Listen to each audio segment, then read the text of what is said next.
During the 6th to 7th generation of gaming, we saw a huge rise in the amount of games that would ship both a campaign and multiplayer to take advantage of the rise of things like the adaptation of online multiplayer gaming, because as technology increased and people were able to get better internet speeds, more and more people were able to reliably play games online. As time has gone on though, less and less games tend to do this, instead opting to focus on one aspect of the game, whether that's a live service multiplayer or just a campaign. There are both pros and cons to this. It does allow devs to hyper-focus on that main aspect of the game instead of dividing their attention, but it also means that you don't occasionally get that underrated mode that maybe didn't get as much dev time but ended up being an absolute banger. There are so many examples of this, especially during that 7th generation, and even some of the biggest games during that time had multiplayers that were originally kind of just an additional mode that ended up blowing up. Things like Halo, Call of Duty, Gears, and many other games, originally the multiplayer was just kind of thrown in at the last minute. So while I do have fond memories of many of the quote-unquote other modes, it is clear that many developers, and in many cases today gamers as a whole, have deemed these a waste of resources. So today we're going to do a deep dive into modern gaming, looking at some of the games that still include a multiplayer and a campaign that are separate, and how many people actually play these different modes. Is it worth it for developers to do both of them, or should they just focus on one like many do?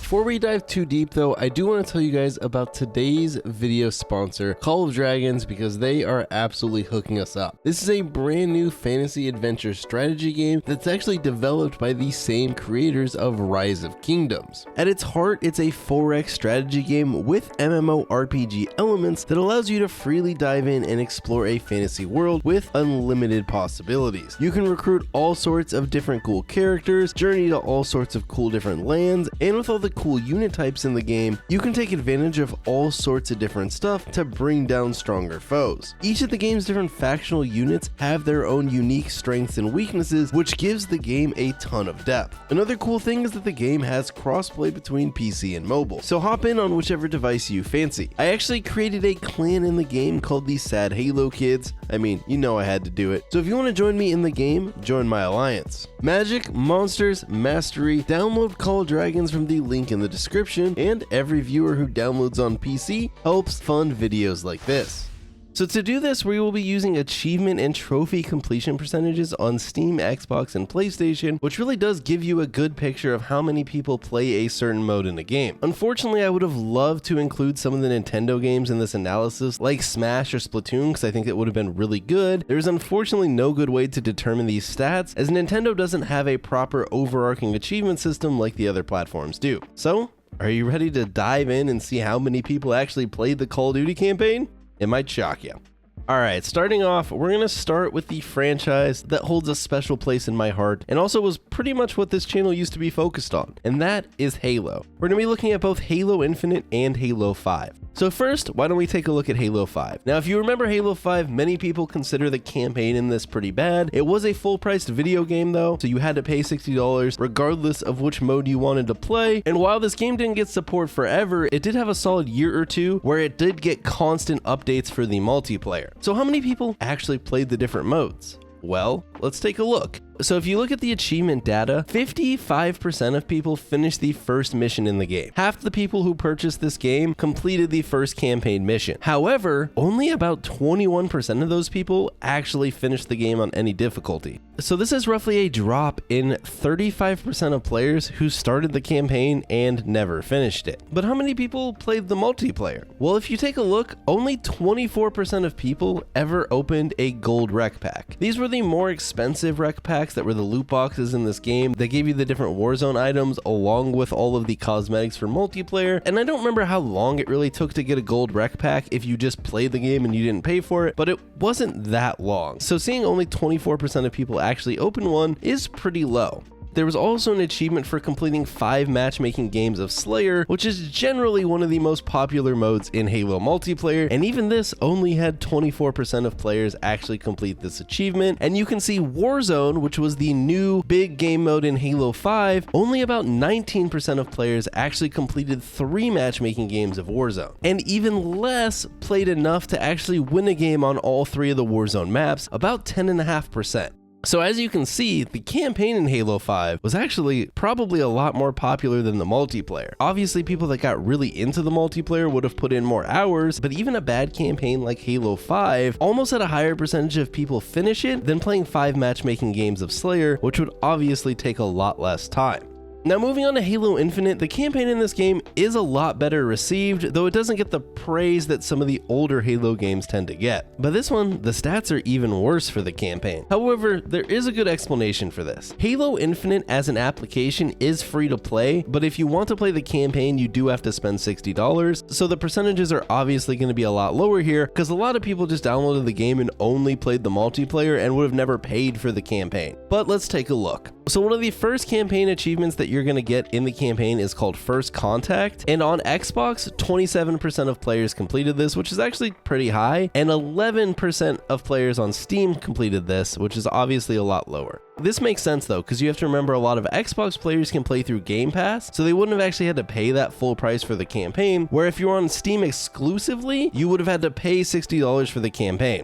Now, if you played the campaign through Game Pass and you later opened it up on Steam, it does include the numbers, so it gets a little hazy there. But basically, you can kind of look at the Xbox numbers here. I think they're a little bit more useful than the Steam numbers for this game specifically. But as we talked about 27.5% got that first campaign mission, right? But on Xbox, only a little under 10% actually completed the campaign, which is a pretty decent drop off, especially when not that many players got too far in the campaign in the first place. Alternatively, you can see in Halo Infinite, a lot more people did at least try the multiplayer. 50% of players completed a daily challenge, almost 40% of players completed a weekly challenge, which actually would take a little bit of time. About 1/3 of players changed the customization of their online character, a little over 1/3 completed the first level in the battle pass, and then a little over 30% earned 2,000 score in a matchmaking game, which would mean you did pretty well in a game. So overall, it makes sense. Halo Infinite was a free-to-play product. It also kind of focused a lot on the multiplayer, especially post-launch, so it makes sense that the numbers here are going to be a little bit higher for the multiplayer. So that's kind of Halo. You can see it kind of goes back and forth. In Halo 5, a lot more people played the campaign, even though the campaign was worse, but I think that's because you had to pay for the whole package regardless. With Halo Infinite, you could just play the multiplayer for free and never touch the campaign. In Halo 5, if you bought the game to play the multiplayer, you also bought the campaign, so maybe you would just go check it out in your free time. Moving on, we have the Call of Duty franchise. This is one of the biggest franchises that continues to have a multiplayer and a single player pretty much every single year, other than Black Ops 4, RIP the campaign in Black Ops 4. And so we're just going to dive through, see how many people actually play the campaigns of Call of Duty, because let's be honest, Call of Duty is a multiplayer game, or these days, a Warzone focused game.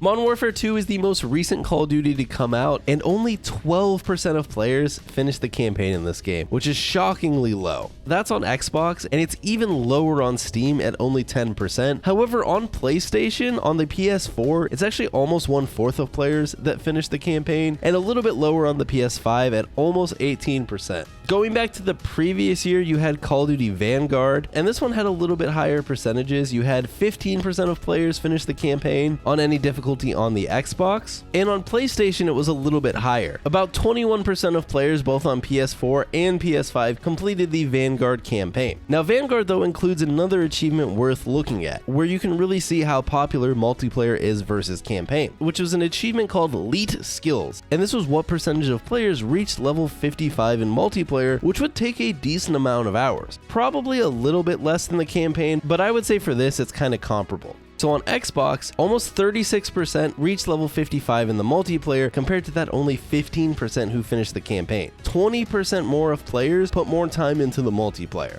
On PlayStation, these numbers get even bigger. On PS4 and 5, you have about 45% of players that reached level 55 versus that about 21 to 22% that completed the campaign on any difficulty. So there is a huge gap there. And as you can see, the multiplayer is kind of king for Call of Duty. Now going back another year, you had Call of Duty Cold War, which has pretty similar stats. You kind of see the same thing here. On Xbox, you have 17% of players finish the campaign on any difficulty versus about 26% that won 50 matches of multiplayer. And on PlayStation, you kind of see something similar. So about 30% of players on PS5 won 50 matches of multiplayer versus only about 15% finishing the campaign. And then on PS4, you had about 32% win 50 matches of multiplayer and about only 20% who completed the campaign. And moving on to the last Call of Duty game we're going to look at, Call of Duty Modern Warfare 19. So this one, unlike some of the previous games, it might just be an Infinity Ward thing, only has an achievement that we could track for completing the campaign, and it is again very low. Only 12% of Xbox players finished the campaign, and about 12% on PlayStation. Not many people were finishing the Modern Warfare 2019 campaign, which is actually one that got a fair amount of praise. Surprisingly enough, Modern Warfare 19 and Modern Warfare 2 are actually the lowest completed of the campaigns compared to Vanguard and Cold War. But that doesn't necessarily mean that less people were playing the campaign. It could also just mean a bigger quantity of people tuned in just to play the multiplayer. Since obviously we're looking at percentages here and not raw numbers, which would be pretty cool if we could see that. So moving on, the next franchise that we're going to take a look at is Gears of War. And so to do this, we're going to take a look at Gears 5, as Gears 4 is a bit older. So the first campaign achievement that you're going to get is called Not There to Buy a Timeshare, and on Xbox about 44% of players actually completed this, and shockingly on Steam that's even higher. Almost 69% of players completed that first campaign achievement. However, you do see a giant drop off here. So while on Xbox 44% got the first campaign achievement, only 15.5% on Xbox actually finished the campaign. On Steam, the numbers don't fare any better. You had 69% of people getting that first achievement, but only about 28% finishing the campaign. So the campaign drop off there on Gears 5 is not looking too good. A lot of people fell off the campaign, it seems, somewhere during the game. But you know, Gears of War is also kind of considered a multiplayer game. So let's check how many people put a good amount of hours into the multiplayer. So there's a multiplayer achievement called Reach the Rank of Sergeant in the Tour of Duty. So it's been a while, but I think this would take a decent amount of hours in Gears 5. For reference, I'm only 57% complete, and I probably played like 10 to 20 hours of the multiplayer. So this is like an okay amount of multiplayer, but not any crazy amount of time investment. Only 6.38% of Gears players finished this on Xbox, and 9.3% finished it on Steam. Now another stat you can look at is competitive Gears of War, right? There's an achievement for completing 5 matches in the competitive playlist, which is one that I've actually completed. I know, hold your applause, I'm a competitive gamer, what can I say? On Xbox, less than 6% of players have completed 5 ranked Gears matches, and on Steam it doesn't look much better, only 6.1%. So while there definitely are fans of the Gears multiplayer, you can see that the campaign for Gears has a lot more people putting a more reasonable amount of time into it. Maybe something to consider for future Gears games. Sorry if you're a huge fan of the Gears multiplayer. The numbers here aren't looking too good for you.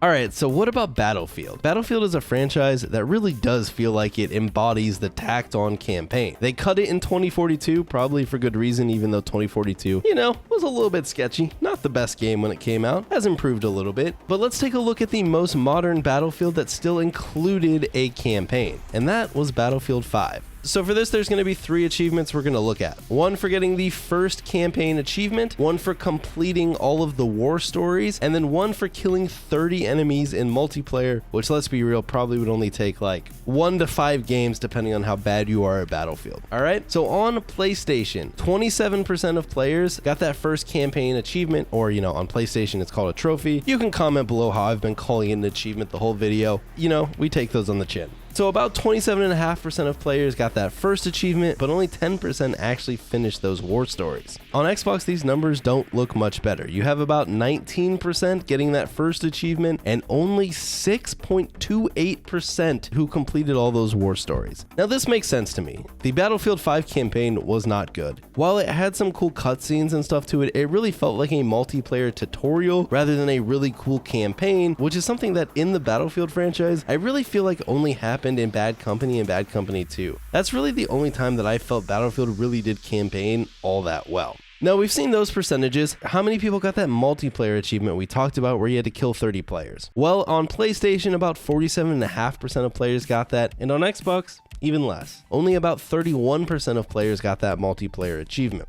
So definitely multiplayer is the focus here for Battlefield 5, but some people did play through that campaign even if it wasn't all that special. So that kind of concludes the modern games that are quote-unquote multiplayer focused. You can yell at me in the comments if you disagree that games like Halo or COD are multiplayer focused, but let's be real, in this day and age they aren't. Why don't we take a look at a game that was multiplayer focused but also had one of the most praised campaigns in recent years, Titanfall 2.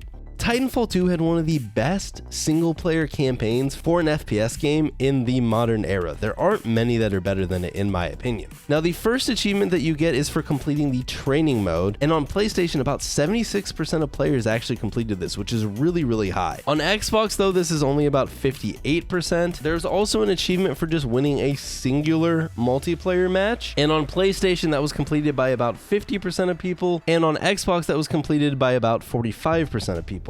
So you did have a lot more people at least complete the training in this single player than completing a single multiplayer match, but more people obviously played one multiplayer match than completed the whole campaign. But compared to some of the Call of Duty numbers, as you can see, having a good campaign meant a lot more percentage of people actually finished the campaign than compared to something like MW2 or MW19. I think it's a huge bummer that we probably won't ever get another Titanfall game, especially on the single player side. I think there's a lot of cool things they could have done with it. But let's keep moving, let's keep going. I know you guys don't want to get stuck here forever. Next up, we're going to move to kind of the flip side of what we were looking at. So before, those are the multiplayer games with campaigns that people could play, right? Even Titanfall 2, which had an amazing campaign, is still a multiplayer game, right? But next, we're going to look at the Doom franchise. Now, Doom 2016 and Doom Eternal both include multiplayer modes, but let's be honest, if you were playing Doom, it was probably for those campaigns because they were absolutely amazing, especially Doom 2016, one of my favorite games of all time. Now, first, let's take a look at 2016. So on Steam, 83% of people completed the first campaign mission. On PlayStation, 72% completed the first mission. And on Xbox, it's actually way lower. Only 56% of people completed the first campaign mission. But Xbox's numbers get a little funky because of Xbox Game Pass. Now, for completing the campaign, 33% of people completed the campaign on Steam, 22% completed the campaign on PlayStation, and only 16% on Xbox. But again, like I said, Xbox Game Pass can do some weird things with the numbers here. The numbers for Doom 2016's campaign completion are much more comparable to like Titanfall 2, which had a good campaign, rather than the Call of Duty campaigns, right? And obviously, you know, that makes sense. It's also important to note that Doom's campaign is actually probably like a 20-hour campaign compared to that 8 to 12-hour experience you'd get in Titanfall 2. But obviously, this makes sense. You know, you expected people to play the campaign of Doom 2016. Everyone praised it, right? How many people played the multiplayer? And that is where you see some shocking results. And I think this is probably why a lot of single-player games don't include multiplayers these days. On Steam, 14% of players ever won a multiplayer match, and 10% reached level 5. I mean, come on, level 5, that doesn't take very long. On PlayStation, these numbers don't look much better. 15% won a multiplayer match and 12% reached level 5. And on Xbox, it's about the same. 13% won a multiplayer match and 10% reached level 5. So you can see here, despite the fact that all of Doom 2016's post-launch support was toward the multiplayer, it was heavily underplayed compared to the single player. Now this makes sense. I personally really enjoyed Doom 2016's multiplayer. I thought it was a fun arena shooter, but many people did criticize a lot of the design decisions in 2016, and I think that shows here. I think it shows that most people got Doom just to play the campaign, and they didn't care about the multiplayer. And the people that did play the multiplayer, well, they didn't play very long because they didn't even reach level 5. So why don't we now take a look at the sequel. Doom Eternal went ahead and cut the arena multiplayer and instead included an asymmetrical multiplayer mode which pitted a Slayer versus some of the demons. Now obviously, again, Doom Eternal is a game you think a campaign when you think about, right? And these stats are shocking. Battle mode, which is the name of the multiplayer mode if you didn't know, got very few percentage of people playing, to the point where I think you can make the argument it was a waste of money even if it didn't take very long. Now the first campaign achievement for completing the first level on Steam, almost 78% of players completed. That's about the same on PlayStation 4, and on PlayStation 5 it's a little bit lower, about 70%. And as we've seen time and time again, Xbox Game Pass does some weird stuff, and that's only 45% that completed the first level. Now, how many people actually completed the campaign? On Steam, 33%, pretty high retention rate. On PlayStation 4, 33% again, and on PlayStation 5, only 12%. But you have to think that, like, if someone played it on PlayStation 4 and they also picked the game up on PlayStation 5, there's a good chance you probably wouldn't finish the whole game again, right? This makes sense. Even on all the Call of Duty numbers, usually the PlayStation 5 version was slightly lower, so this totally checks out. On Xbox, about 14% of players completed the campaign. But how many people played battle mode? Well, there's an achievement for playing 25 matches of battle mode, which would take an okay amount of time, but we're not talking hundreds of hours, you know? This is probably like in your 5 to 10 hour range, although I could be wildly off there. But anyways, on Steam, only 2% of players played 25 battle mode matches. That is shockingly low. PlayStation 4, 3%. PlayStation 5, 0.7%. And on Xbox, 1.44%. Battle mode was not a mode that people really checked out, and this makes sense. It was a mode that a lot of people criticized, felt very tacked on. It kind of felt like a throwback to a lot of those 7th generation games that included tacked on multiplayers that were a little bit gimmicky, not totally fleshed out, and not really overly loved. That's what Doom Eternal's battle mode felt like, and you can see the stats here. Not many people played it at all. Now, should they have brought back the arena multiplayer? Well, it did get a little bit better stats, but at the end of the day, it also didn't really do that well. Moving on, this is the last game that we're really going to dive into the numbers, and that's Red Dead Redemption 2. Obviously one of the biggest games of recent years, which has been heavily praised for the single player campaign, but it also tried to include an online mode to kind of capitalize on that same thing that GTA did with GTA Online that ended up blowing up and making Rockstar a boatload of money. So they tried it again, albeit this time a lot more unsuccessful. So the first achievement that you get in Red Dead is called Just a Scratch, and on Steam, 84% of players got that achievement. On PlayStation, 79% of players got that achievement. And on Xbox, again, only 62% of players got that achievement. Finishing the campaign actually has a surprisingly high number in my opinion for how long Red Dead Redemption 2 is. On Steam, 20% of players completed the campaign. On PlayStation, 26.5% of players completed the epilogue. And on Xbox, well, you know the deal. Xbox players, they don't finish their games. 19%. For how long Red Dead is, I think these numbers are amazing for how many people played all the way through this game. If you take a look at how long to beat, they estimate the main story at 50 hours, and the main story plus all the side content, 81 hours. So if you were just playing through at your own pace, this is a somewhere between a 50 and an 80-hour game, and like 20% of people who started the game finished it. That's insane. That shows how good the single player in Red Dead Redemption 2 is. But how about the multiplayer? Well, on Steam, only 5% of players reached rank 50, and I don't know how long that would take, but I imagine at least probably 5 to 10 hours, maybe even longer. On PlayStation, only about 4% reached rank 50, and on Xbox, it's about the same, 3.5%. So you can really see here, unlike GTA Online, which really took over and really caught on, Red Dead Redemption Online did not. Now, there are people that like Red Dead Redemption Online. I will admit, I never really tried it, but you can see, compared to the single player, people weren't playing it.